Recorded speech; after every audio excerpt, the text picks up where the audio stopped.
అండి.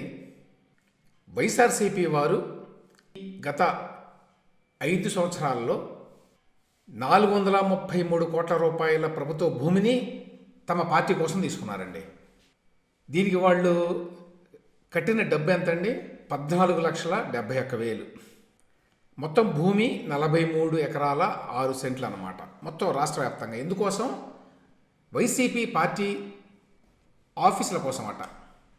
So party కార్యాలయాలు కట్టుకోవడానికి తాను ముఖ్యమంత్రిగా ఉన్నటువంటి ప్రభుత్వంలో, తమ పార్టీ అధికారంలో ఉన్నటువంటి ప్రభుత్వంలో వాళ్ళే రాసుకున్నారన్నమాట. ప్రతి జిల్లాలో ఇదిగో మాకింత స్థలం కావాలి అని ఒక పెద్ద లిస్టు కూడా ఇచ్చారండి వీళ్ళు. రాష్ట్రంలోని 26 జిల్లాల్లో వైకాపా కార్యాలయ భవనాల కోసం ప్రభుత్వం కేటాయించిన భూముల వివరాలు అని చెప్పి మొత్తం ఇంతకుముందు చెప్పినట్టు 43 ఎకరాల 6 సెంట్లు. పల్నాడు నుంచి మొదలుకొని కాకినాడ వరకు అన్ని ఎకరాల్లోనే. పల్నాడులో 1.5 ఎకరాలు, మచిలీపట్నంలో 2 ఎకరాలు, విజయవాడలో 1 ఎకరం 10 సెంట్లు, తూర్పుగోదావరిలో 2 ఎకరాలు, ఏలూరులో 2 ఎకరాలు, విశాఖపట్నంలో 2 ఎకరాలు, పుట్టపర్తిలో 2 ఎకరాలు, గుంటూరులో 2 ఎకరాలు, అనకాపల్లిలో 1 ఎకరం 75 సెంట్లు. ఆ విధంగా విజయనగరం, బాపట్ల, కడప, కోనసీమ, ప్రకాశం, తిరుపతిలో కూడా 2 ఎకరాలండి. పార్వతీపురం, కర్నూలులో 1 ఎకరం 60 సెంట్లు, కాకినాడలో 2 ఎకరాలు, చిత్తూరులో 2 ఎకరాలు, నెల్లూరులో 2 ఎకరాలు. ఈ విధంగా తీసుకున్నారు. ఏ విధంగా తీసుకున్నారు? ప్రభుత్వం నుంచి పార్టీ కార్యాలయాలు కట్టుకోవడానికి అని చెప్పి దానికి వాళ్ళు చేసుకున్న ఏర్పాటు, వాళ్ళే చేసుకున్నారు ఏర్పాటు. అదేంటంటే ఏడాదికి ఎకరాకి 1,000 రూపాయల చొప్పున లీజ్ కట్టాలి అని వాళ్ళే ఒక చట్టం కూడా చేశారు. ఏడాదికి ఎకరాకి 1,000 రూపాయల చొప్పున 33 ఏళ్ల పాటు లీజ్ అట్ట. సో 33 సంవత్సరాలకు గాను 33,000 రూపాయలు కడతారండి వాళ్ళు తీసుకున్నటువంటి 2 ఎకరాలకి. ఇటువంటి ప్లేసుల్లోనండి చెప్పాను కదా, కాకినాడ కావచ్చు, మచిలీపట్నం కావచ్చు, విజయవాడ కావచ్చు, విశాఖపట్నం కావచ్చు. విశాఖపట్నంలో 2 ఎకరాలు తీసుకున్నారు. సో విశాఖపట్నంలో 2 ఎకరాల భూమిని మరి వైసీపీ వాళ్ళ ఆఫీస్ కట్టుకోవడానికి 33 ఏళ్లకి లీజ్ తీసుకొని ఎంత డబ్బు కడతారు ప్రభుత్వానికి అంటే 66,000 రూపాయలట. ఎంత దారుణమో చూడండి అసలు. ఏదో ఒక ప్రతి పార్టీకి కూడా కొంత స్థలం ప్రభుత్వం ఇవ్వచ్చు అని గతంలో ఒక చట్టం ఉందండి. దాని ప్రకారం ఓకే, ఒక చోట తీసుకోవచ్చు. రాష్ట్రం మొత్తానికి హెడ్ క్వార్టర్స్ కట్టుకోవడానికి విజయవాడలోనో తాడేపల్లిలోనో ఎక్కడో చోట తీసుకోవచ్చు. ఇక్కడ హైదరాబాదులో అట్లాగనే అన్ని పార్టీ ఆఫీసులకు ఉన్నది.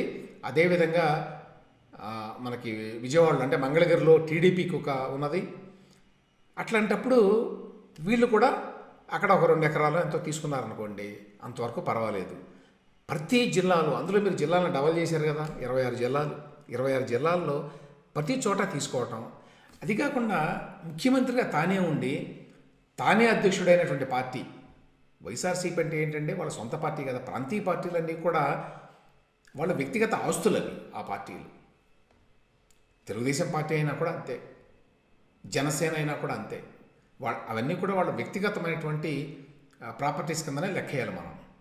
అవి ట్రస్ట్ కింద నడుస్తాయి అనుకోండి. అయినా కూడా అట్లాంటప్పుడు ఆయన తన సొంత మరి ప్రయోజనం కోసం ఈ విధంగా జస్ట్ 14 లక్షల రూపాయలు కట్టేసి 433 కోట్ల రూపాయల ఆస్తులు తీసుకున్నాడు అంటే ప్రభుత్వం నుంచి నేరుగా మన యొక్క మోరల్ కంపాస్, మోరల్ వాల్యూస్, నైతిక విలువలు అనేవి ఎట్లా పడిపోయినా చూడండి అసలు.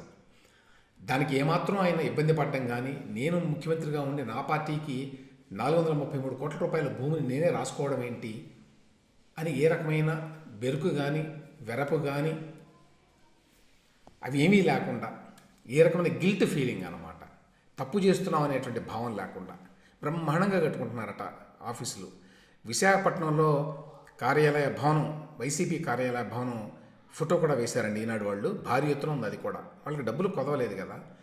ఇది కూడానండి మొత్తం ఎవరో కాంట్రాక్టర్లా కట్టేస్తారు ఫ్రీగా, అందులో కూడా సందేహం లేదు కదా.